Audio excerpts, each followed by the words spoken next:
キシコシティに無事入ってきました。もう9時半なんでね、ウーバーに乗ってねホテル行きますよ。ウーバーを呼ぶのに25分かかるみたいだから、セブンでちょっと腹ごしらえをします。おにぎりある。おにぎりって書いてあるし、このアラッチョラってハラミステーキって意味らしい。なんか醤油みたいなのもついてる。すごい数だな。めっちゃ並んでる。なんとかウーバーに乗り込みました。結構時間かかっちゃった。すげえ、アルコール検査やってんだ。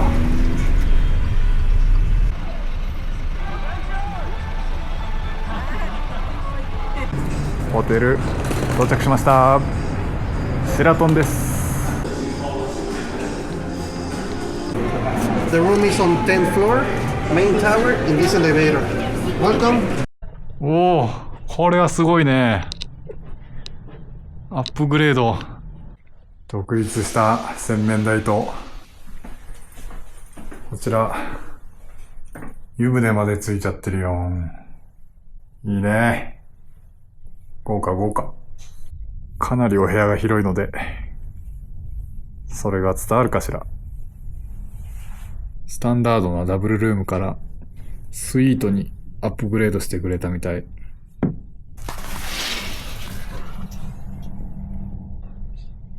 外はシェイクシャックを見下ろす感じだね。今日はこの辺りでおやすみなさい。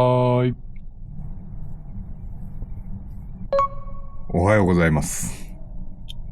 11月27日木曜日朝7時50分です。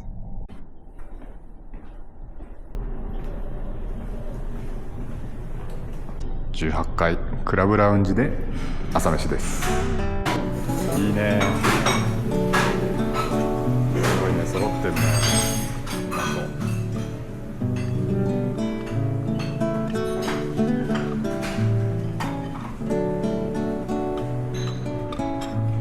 なんかヤクルトもあったんだけど、すごくない？めちゃくちゃ美味しかったです。すがすがしい朝ですな。メキシコシティの目抜き通り、レフォルマ通りに出てきました。すごい車の数だ。あそこが撮影スポットっぽいな。行ってみよう。ここがレフォルマ通りど真ん中。独立記念塔は綺麗に後ろを振り向くとまっすぐ伸びたレフォルマ通り。スペインから独立100周年を記念して建てられました。独立記念塔、夜になるとライトアップされます。なんかね、今日トラックのうんちゃんの抗議活動をしてるらしくて、道路がいろんなところで封鎖されてるらしいのよね。これからバスに乗ってチャプルテペクに行こうとかと思います。このカラフルなメトロカードにお金をチャージします。メキシコシティの公共交通すごいことになってるね。めちゃくちゃ走ってる。バスも次から次に来るしね。カンポマルテ行き3分後だね。すごいじゃんじゃん来る。これじゃないか。違うやつだね。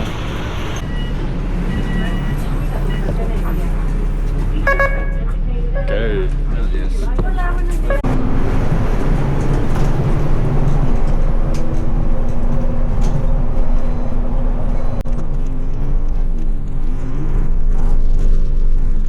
バス降りました。着きましたね。チャプルテペク城入ってきます。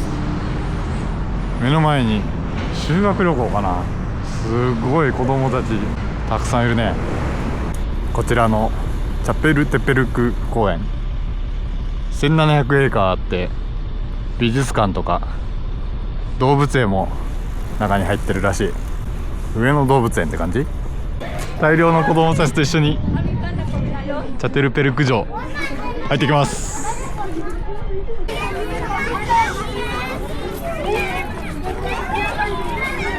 10分ぐらい歩いてようやくゲートに到着。今は国立博物館だけど、かつては王宮として使われてました。この2階部分には多目的ルームと第29代大統領の寝室があるって。ここ綺麗だな。このドア、ニコライ2世がロンドンの万国博覧会に送ったものらしい。こちらの部屋に飾られているのはメキシコを300年間統治した62人のスペイン人総督です。こちらはメキシコ革命を描いた巨大な壁画ですね。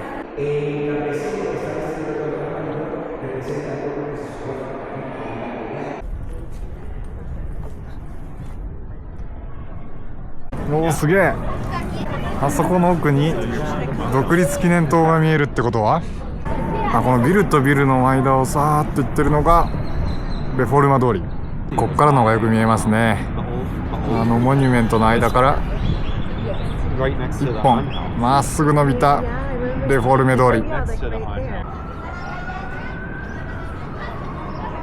子供たちが遊んでいたこの噴水の中央にはバッタのモニュメント。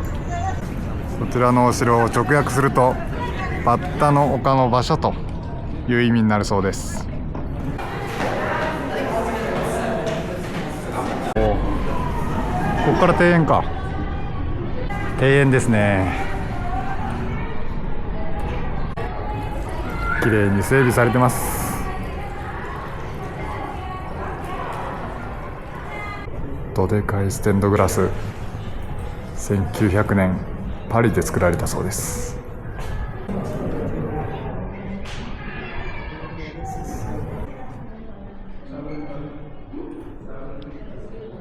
それではそろそろお城を後にしますかね。友人が送ってくれた情報によると、メキシコでは11月27日、つまり今日、さまざまな社会団体や労働団体が呼びかけた大規模な道路封鎖や抗議活動、デモが一日中続く予定です。リスか。すごい人に慣れてんね。ということで公園を出まして昼ご飯へ行きましょう。交通量がすごいから排ガスもすごいね。喉痛めないようにね、歩道橋を渡って反対側に行きます。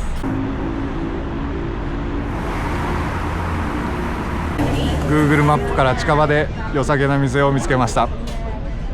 やってきましたのはラルド。店内は活気のあるオープンキッチンです。コンパクトな店内、活気あるね。すごい大きいフォカッチャだな。でこちらはすごいこじんまり、サーモンとアボカドと中に腹ごしらえを終えましたので、ウーバーを拾ってルイス・バラガン邸に向かいます。ルイス・バラガン邸到着しました。こちらが入り口のようです。安藤忠雄に影響を与えたとされるルイス・バラガン。彼の自宅はアトリエとしても使われていたそうです。では入っていきましょう。これがこの家の全体像って感じだね。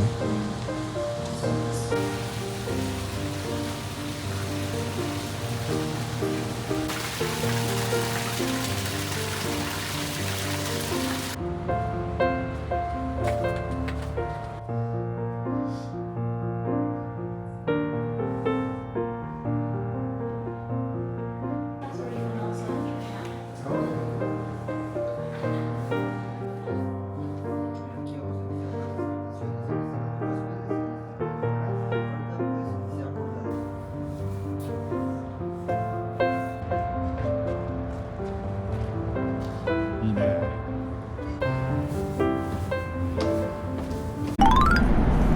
お、テレフェリコ。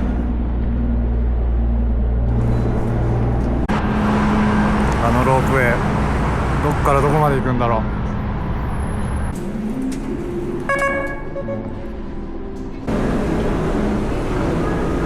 地下に潜る。走って走って。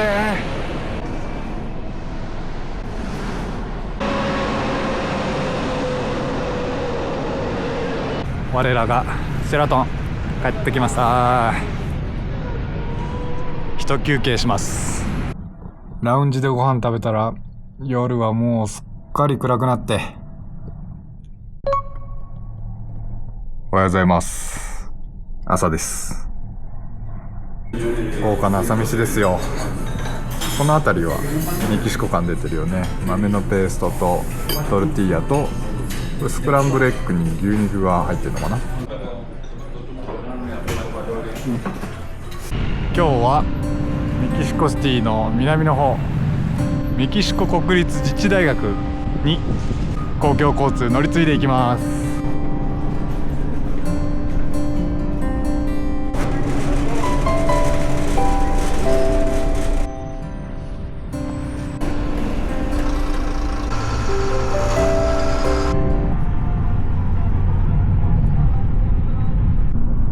車社会だね。着きましたね。着きました。またこれ修学旅行生か。昨日のと一緒じゃないよね。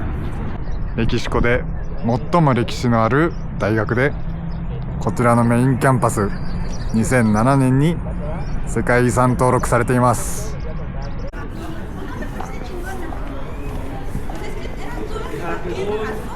なんか卒業証書みたいなの持ってる人たちたくさんいるんだけど、今日卒業した？今日卒業式？こちらの中央図書館、世界最大規模の壁画が描かれていて、正面のみならず東西南北すべてに壁画が描かれています。裏側に回ってきました。こちらが北側、プレヒスパニック時代のメキシコ文化、神々、天動説、地動説など二元性を表現しているんだそうです。キャンパスの向こうは出店がたくさん出てますね。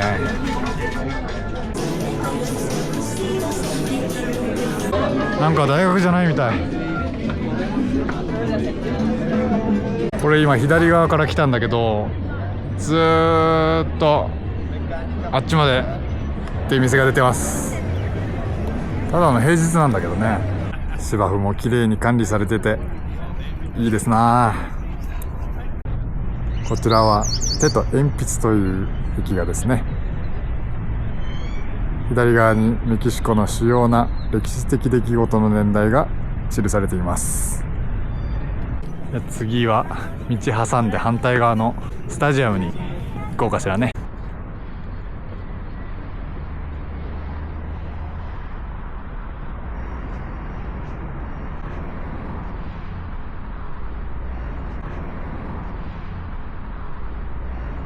我々みたいな観光客もちらほらと来てますね。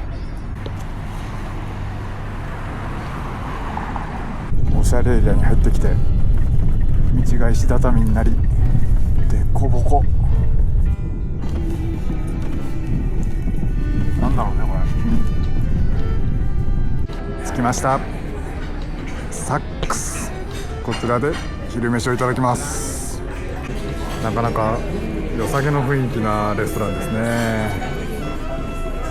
帽子のパンとソースが来ました。こっちの緑がパクチーと辛いソース、こっちの赤いのがただただ辛いソース。こちらがケサディーラとチキンチラキです。揚げたトルティーヤをサルサソースで煮込んだメキシコ定番の料理。ごちそうさまでした。お腹は十分に満たされたんだけど、近くに美味しそうなチュロス屋さんがあるということで行ってみよう。石畳は本当運転大変そうだ。ダンスエリアに差し掛かりました。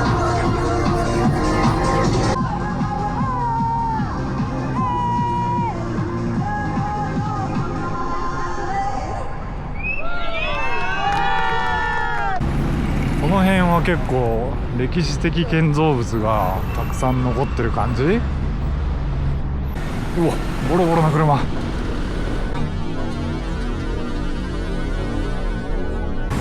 ュレイラ・エル・コンベント。お店スカスカだけどやってるっぽい。よかったよかった、出来たてが食べれる感じだ。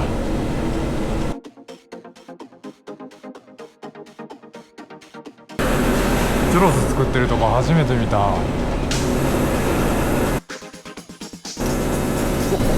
お、出てきた。油を切って、これでカットするんだ。も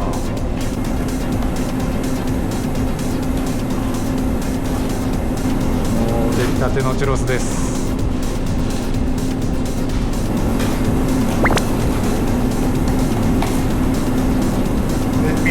サービス。グラシアス。揚げたてうまいな。うまい。サクサク。砂糖がいい感じ。では一旦帰りますかね、ホテルに。2両編成のバスで30分ほどかけて帰ります。前のピンクの席は女性専用車両です。先ほど間違えて乗りました。それでは帰って一旦仮眠します。ホテルから出てきました。夕方5時前。そろそろみんな職場から帰る時間かな。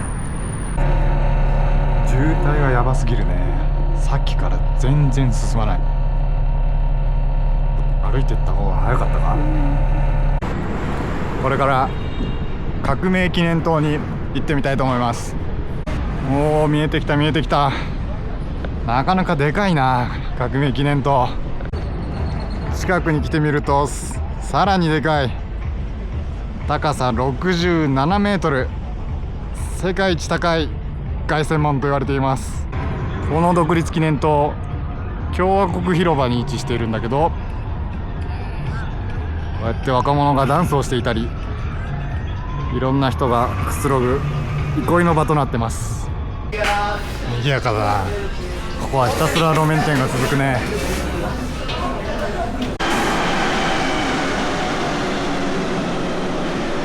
帰宅ラッシュかな。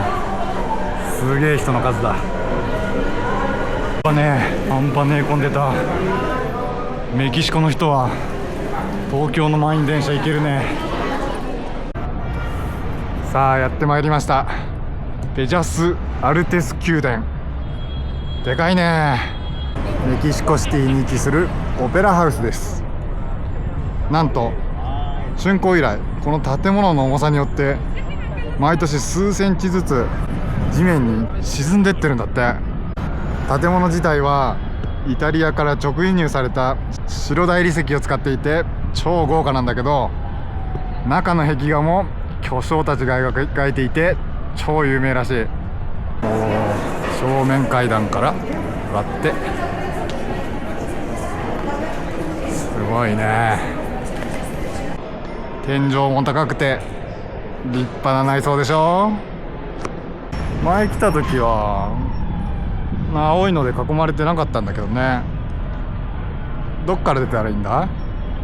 再びこの壁に沿って歩いていくと見えてきましたね、郵便局。この壁があるからスレスレよ。車と人スレスレ。はい、ぐるりと回って内側に入ってきました。左手に見えるのが郵便局。ただの郵便局じゃないんです。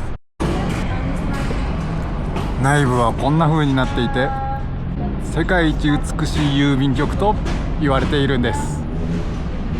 内装が豪華だよね。奥に見えるのがエレベーター。1907年建造当初からのものだったかな。中に入るとこういう風になってて、実際に歴史的建造物なんだけど現役の郵便局なんです。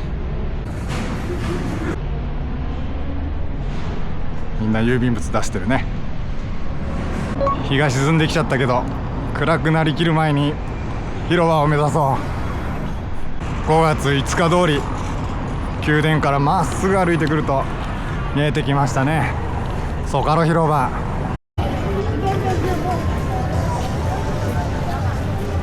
着きました。メキシコシティの憲法広場、通称ソカロ。すごい広さでしょ。ソカロのすぐ脇にそびえ立つのがメトロポリタン大聖堂。アステカ帝国時代の宮殿をそのまま利用しています。お、タコ。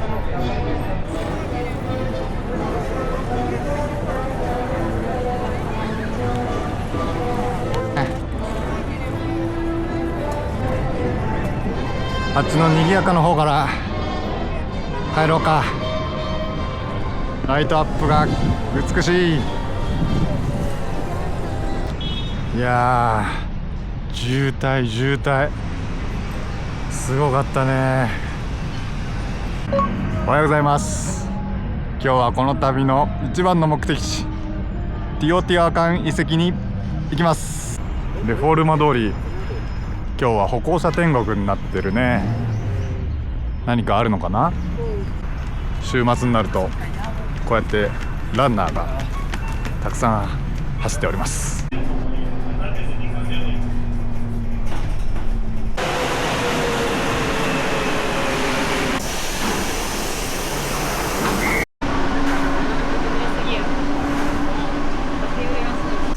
車両はなかなか汚い。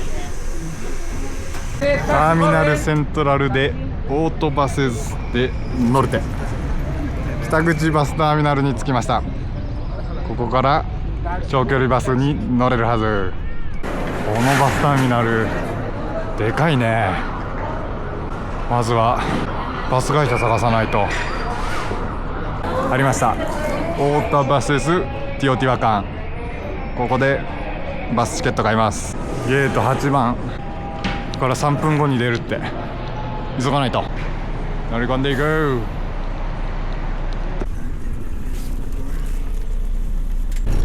2列2列のバスで、シートはリクナイリングできるタイプのふかふかなシート。帝国通り出発しました。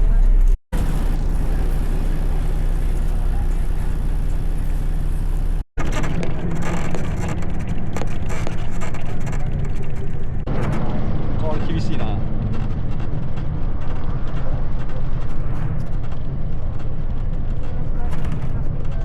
Agua de refresco acá.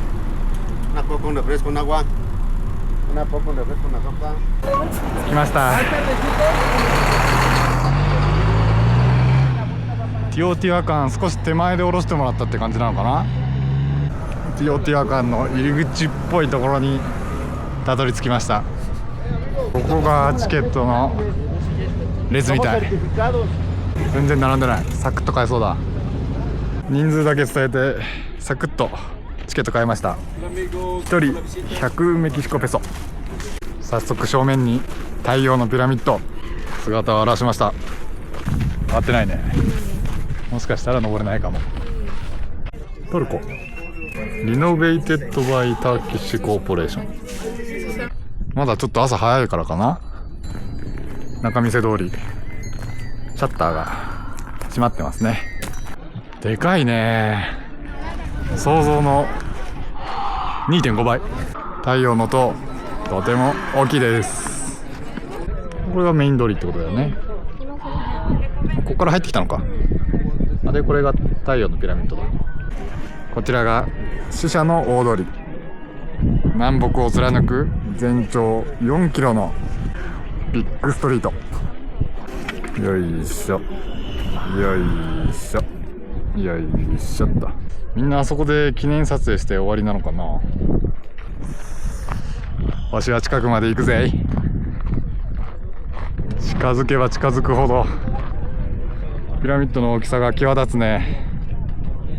高さ65メーター、底辺は225メートル四方。あそこに手すりが、階段と手すりが見えるけど、数年前は登れたんだよね。紀元前100年頃に建造されて、正確な用途は今も謎らしい。では一旦死者の大通りに戻って、次は月のピラミッドかな。日陰がないからかな。気温は21、2度とこの程度なんだけど、めちゃくちゃ暑い。この大通りの両サイドの壁もデザインが結構凝ってる。これはあえてデザインで入れてるね。そうね。死者の大通りの途中、なんだろう、人と明かりがあるところは行ってみよう。壁画ですね。ティオティワカンで発見された最大の壁画だそうです。ジャガーじゃなくてピューマなんだって。こちらが月のピラミッド、死者の大通りの最北端に位置しています。月のピラミッドは途中まで登れるみたい。見て、みんなの降り方、この傾斜の急さがわかるよね。では行きましょう。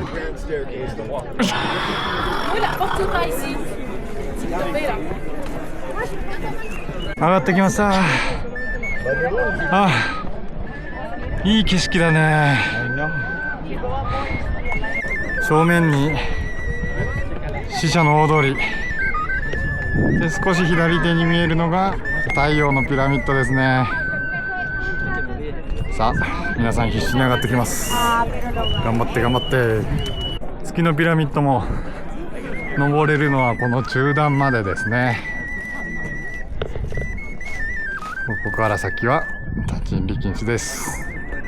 こっちにはたくさんのお墓が見つかっていて、エリート層のお墓だと考えられているそうです。降りよう。この休憩車気をつけていかないと。おお、震える。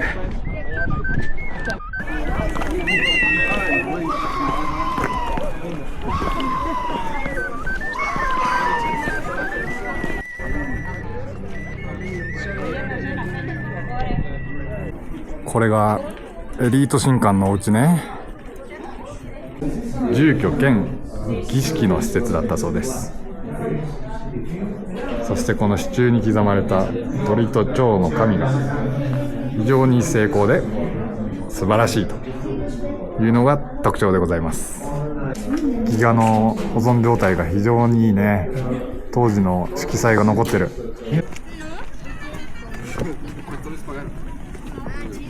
とっくら売店に入ってみようかしらね。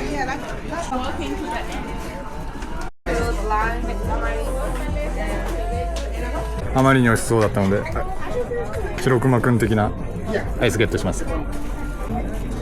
白熊くんだね。もうこれでティオティワカンおさらばかな。最後は商店街を抜けてメキシコシティへのバスは駐車場を通過して道を渡って、そこで待ってなさいという説明を受けました。3番出口を出て、このモニュメントの前で待機します。すごいの来たよ。